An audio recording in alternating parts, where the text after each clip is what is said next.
labiyada aniga aan ku shaqeysano afaantino in qalab loo lisiyo in loo soo zaaidiyo afaantiye saximada doominka aniga aan wadana iyo motorada waa kuwa macnaa oo si aan ku sheegay wax dhaxal ah afaantino wax cusub oo macnaa hadda sanad cusub soo baxay waayo hadda la geeyay oo la keenay maahan waa wixii hore oo odaygu soo shaqeeyo ka duqoobay hadana aniga aan qabano waayo alxamdulillah birtaas hadda aad loogu tusay badda mugu galeysid damacaaga mugu siinay macnaa duug waa la lafteeda mugu aaminay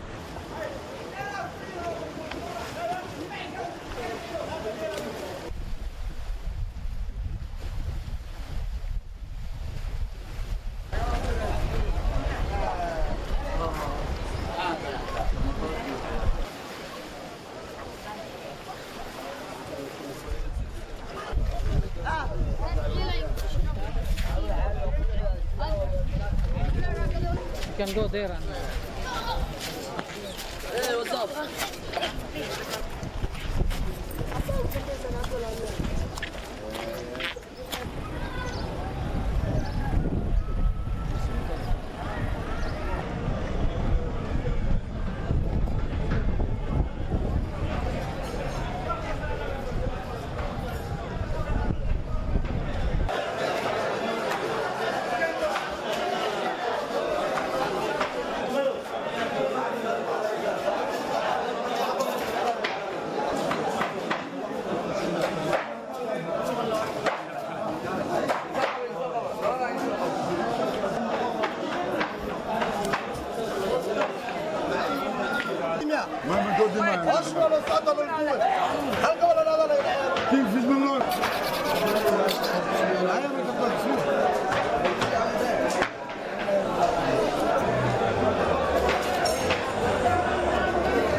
Back to the country, the expatriates are coming back.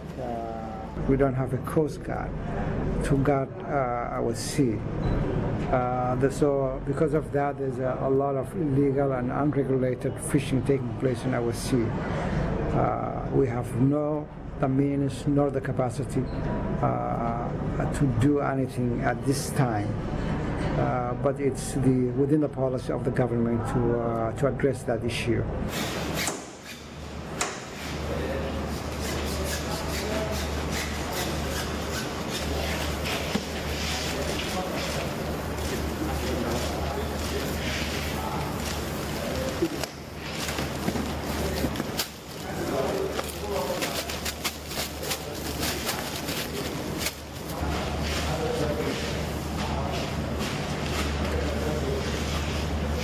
We were sending to up to 5 countries before.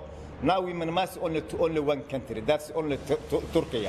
In that case, what we use is that since there's no transport from here to Turkey, there's yes in Turkey, but there's no freight and cargo side in that airline. For that, what we will do is that we take from Mogadishu to Nairobi.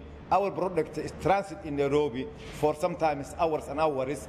After that, we get a flight from Nairobi to Turkey, and every person can imagine how it's difficult to keep that, a fish for that time.